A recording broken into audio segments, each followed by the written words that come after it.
Hello, तो कैसे हैं आप सब। आज के इस वीडियो में हम लोग देखने वाले हैं क्लास 10th का केमिस्ट्री चैप्टर नंबर फर्स्ट, जिसका नाम है रासायनिक अभिक्रिया एवं समीकरण।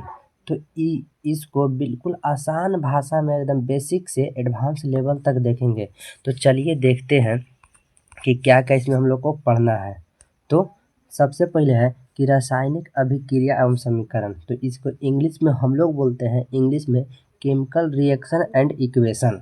क्या बोलते हैं इंग्लिश में? Chemical reaction and equation. तो सबसे पहले देखते हैं कि रासायनिक अभिक्रिया है क्या ना। रासायनिक केमिकल रिएक्शंस क्या होता है? तो याद रखिएगा कि इसमें बोल रहा है कि जब कोई पदार्थ अकेले या किसी अन्य पदार्थ के साथ अभिक्रिया कर नए गुण वाले पदार्थ का निर्माण करते हैं, तब यह क्रिया रासायनिक अभिक्रिया कहलाती है। यानी कि इसका कहने का मतलब हुआ कि कोई भी पदार्थ हो वो अकेले हो, चाहे अकेले हो या साथ में लेकर हो, जब आपस में अभिक्रिया करके अगर नए गुण वाले पदार्थ का निर्माण करते हैं तो उसी को बोलते हैं हम लोग रासायनिक अभिक्रिया।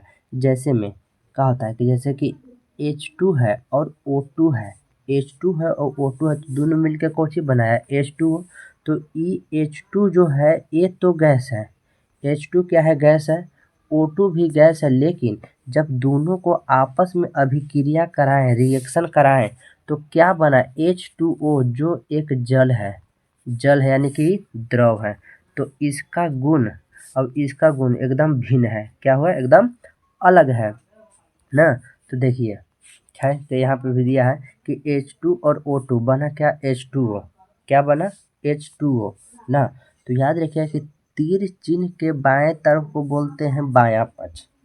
याद रखिएगा कि तीर चिन्ह के बाएं तरफ को बोलते हैं बायां पक्ष और दाएं तरफ को बोलते हैं दायां पक्ष ना, दायां पक्ष।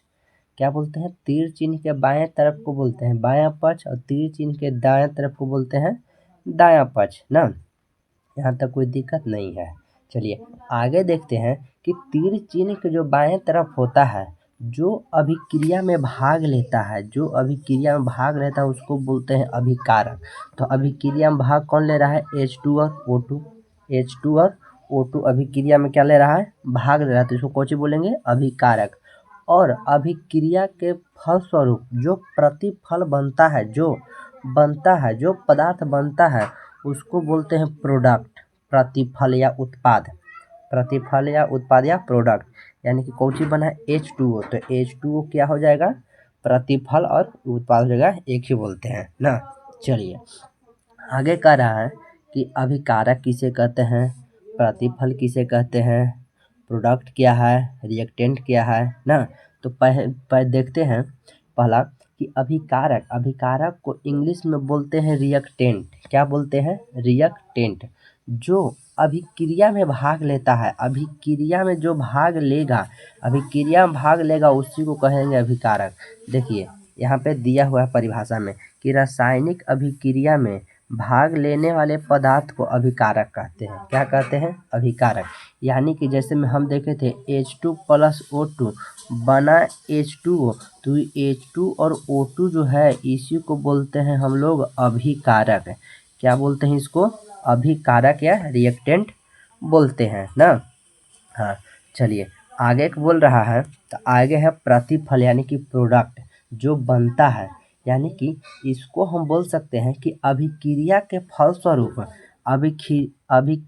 फलस्वरूप जो नए पदार्थ का निर्माण होता है, जो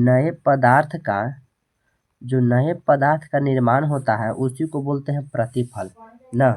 देखिए बोल रहा है कि रासायनिक अभिक्रिया में बनने वाले नए पदार्थ को क्या कहा जाता है? प्रतिफल या प्रोडक्ट। एक ही होता है, इंग्लिश में बोलते हैं प्रोडक्ट और हिंदी में बोलते हैं प्रतिफल या उत्पाद ना। तो यही कहने का अर्थ हुआ इसका कि जो रासायनिक अभिक्रिया में भाग लेकर और नए पदार्थ का निर्माण कर रहा है उसी को बोलते हैं प्रतिफल। जैसे में H2 और O2 बना क्या? H2O। क्या बना? H2O। ये तो हो गया रिएक्टेंट, लेकिन ये दोनों के अभिक्रिया का फलस्वरूप नया पदार्थ कौन बना, H2O। इसी को बोलेंगे हम प्रोडक्ट। इसी को क्या बोलेंगे हम, प्रोडक्ट बोलेंगे। चलिए आगे कह रहा है, आगे है कि रासायनिक समीकरण क्या है, केमिकल इक्वेशन ना। रासायनिक समीकरण क्या होता है, ना होता है, क्या होता है। चलिए देखिए, जैसे में हम लिए थे एग्जाम्पल H2 लिखा गया नहीं, हाँ H2 प्लस O2 बना क्या, H2O। क्या बन गया ये, H2 प्लस O2 बन गया H2O, ई हो गया ना। तो रासायनिक समीकरण क्या होता है कि रासायनिक अभिक्रिया को, ये रासायनिक अभिक्रिया है, रिएक्शन है ना जी, ये क्या है, रिएक्शन है, रिएक्शन रासायनिक अभिक्रिया है। हाँ, तो यानी कि रासायनिक अभिक्रिया को संकेत, क्या क्या बोले, संकेत एवं सूत्र की सहायता से अगर दर्शा दिए, सुनिएगा ध्यान से, कि रासायनिक अभिक्रिया को संकेत एवं सूत्र की सहायता से अगर दर्शा दिए तो इसी को बोलते हैं रासायनिक समीकरण, केमिकल इक्वेशन। अगर रासायनिक अभिक्रिया को संकेत और सूत्र की सहायता से दर्शा दिए तो कुछ बोलते हैं इसको रासायनिक समीकरण। जैसा कि यहाँ पे हम लोग देख सकते हैं परिभाषा में लिखा हुआ है कि रासायनिक अभिक्रिया को संकेतों एवं सूत्रों की सहायता से दर्शाने की क्रिया को रासायनिक समीकरण कहा जाता है। जैसे में H2 प्लस Cl2 क्या बन गया, 2HCl, ये आपका है रासायनिक अभिक्रिया, ये क्या हो गया, रासायनिक अभिक्रिया। लेकिन ये H2 और Cl2 क्या है, संकेत है, ये क्या है, ये है संकेत है ना। तो इसी को बोलते हैं रासायनिक समीकरण। क्या बोलते हैं इसी को, रासायनिक समीकरण। अब देखते हैं कि रासायनिक समीकरण को लिखने का नियम कैसे होता है, कैसे होता है कि कैसे एक तरीका से लिख सकते हैं ना, एक ठीक तरीका से लिखते हैं। जैसे में परीक्षा में कॉपी लिखते हैं ना, उसे एक ठीक तरीका से लिख सकते हैं।